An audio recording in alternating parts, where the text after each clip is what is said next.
देख क्या दिया क्वेश्चन। एक मंदिर की ऊंचाई 15 मीटर है।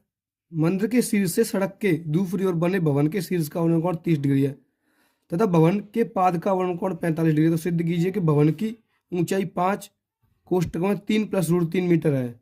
ये आपको सिद्ध करना है, यानी भवन की ऊंचाई आपको इतनी निकाल के लानी है। यानी आंसर आपको पहले से ही दिया है। जब आंसर आपको पहले से ही दिया है तो आपको खुश होना चाहिए, क्योंकि आंसर पहले से ही दिया है।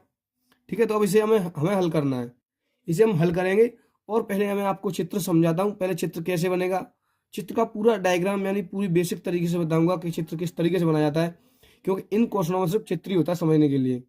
सवाल को हर कोई कर ले जाएगा, लेकिन चित्र अगर समझ में नहीं आया तो कोई नहीं कर पाएगा। ठीक है, तो पहले हम इसे चित्र समझते हैं। देखिए, हम चित्र बनाते हैं, हम चित्र को समझते हैं। ठीक है, पहले कहा उसने एक मंदिर की ऊंचाई 15 मीटर है। जैसे मान लीजिए यहाँ पर कोई एक मंदिर है, कोई एक मंदिर है यहाँ पर,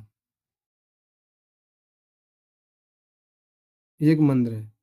ठीक है, इस मंदिर की ऊंचाई दी है आपको 15 मीटर। कितनी मीटर दी है? 15 मीटर। इसी प्रकार उसने द्वारा से कहा है कि मंदिर की ऊंचाई 15 मीटर है। मंदिर के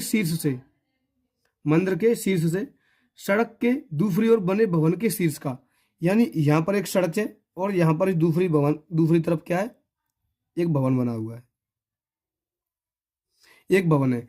इस मंदिर के शीर्ष से भवन के शीर्ष का जो उन्नयन कोण बन रहा है वो 30 डिग्री का बनना है। यानी कि जो यहाँ पर जो एंगल बनना है ना, वो 30 डिग्री का बनना है। आप यहाँ से इसको यूं मिला दो, ये एंगल 30 डिग्री का बनना है। ठीक है, उसके बाद में क्या कहा है उसने?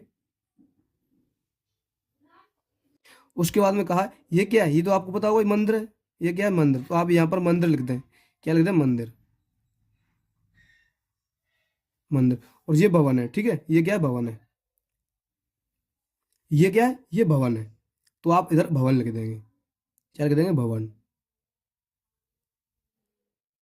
ये भवन है। ठीक है, उसके बाद में बोला है उसने भवन के शीर्ष का अवतरण कोण 30 डिग्री है तथा भवन के पाद का अवतरण कोण। भवन, भवन कहाँ है? आप बताइए मुझे। भवन, ये भवन है ना, तो भवन का पाद ये हो गया। भवन के पाद का अवनमन कोण, अवनमन कोण यहाँ पर बनेगा, यहाँ से बनेगा ना। तो अवनमन कोण कितना दिया है? यहाँ से यहाँ आप इसको मिला देंगे, मिला देंगे। ठीक है, मिला देंगे। तो ये कह रहा है अवनमन कोण कितना है? 45 डिग्री है। यानी ये यहाँ पर जो कोण बनना है वो 45 डिग्री का बनना है।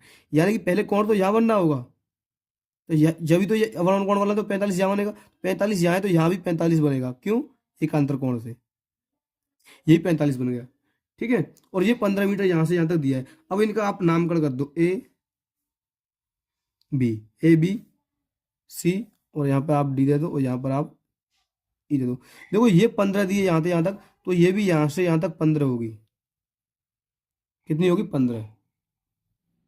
ये यहाँ से यहाँ तक 15, तो ये भी 15 होगी। और आप इसको मान लीजिए क्या? एच। इसको आप एच मान लीजिए। ठीक है, इसको आप क्या मान लेंगे? एच मान लेंगे। उसके बाद में आप जो दिया हुआ है वो आप लिख लेंगे। ठीक है, जैसे पहले आपने ए बी क्या माना है? मंदिर, तो लिखेंगे माना ए बी एक मंदिर है। लिखेंगे माना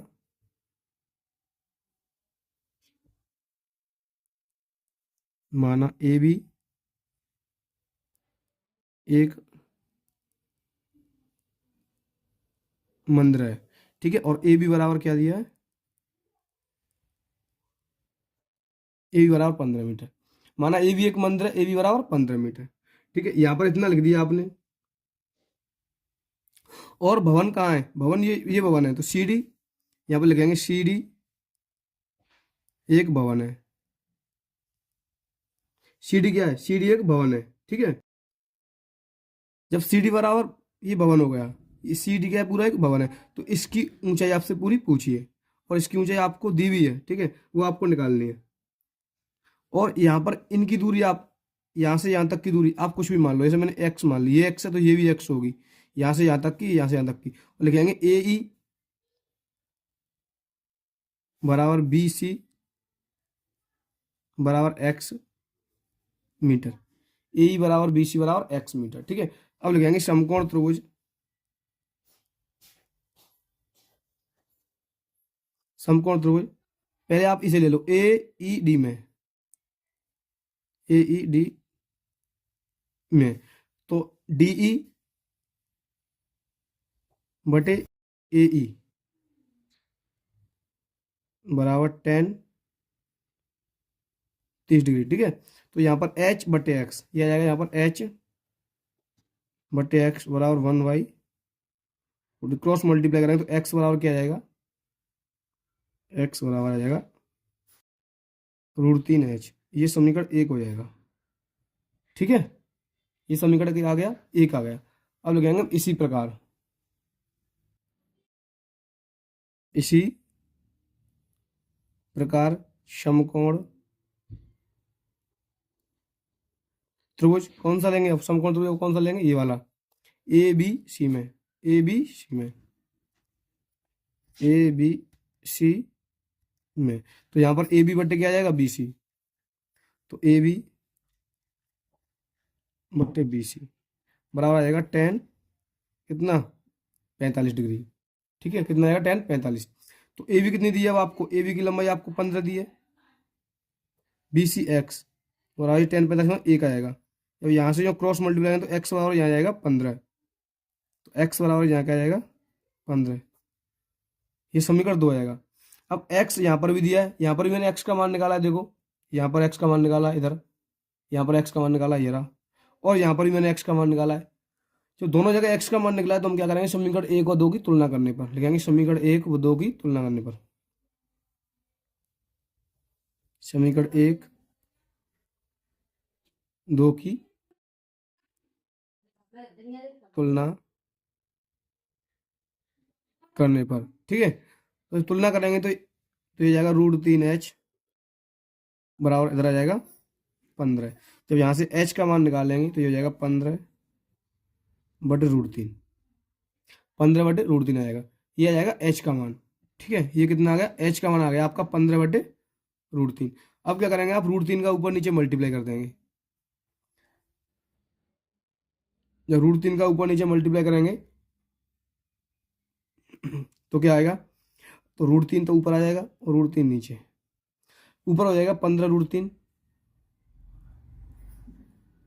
नीचे हो जाएगा 3, 3 से काट देंगे आप इसे 5 बार, तो जाएगा 5 √3, क्या जाएगा 5 √3 आएगा।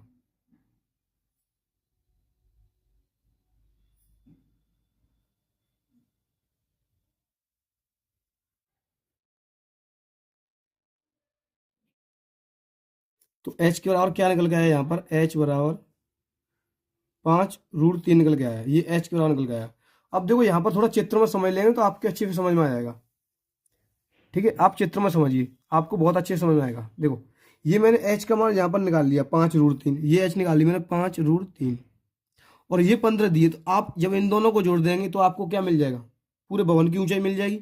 तो आपको क्या करना है, बस कुछ नहीं लिखना है, यहीं पे बता देता हूँ मैं आपको। ठीक है, अब लिखेंगे भवन की ऊंचाई, की ऊंचाई, भवन की ऊंचाई क्या है, तो DE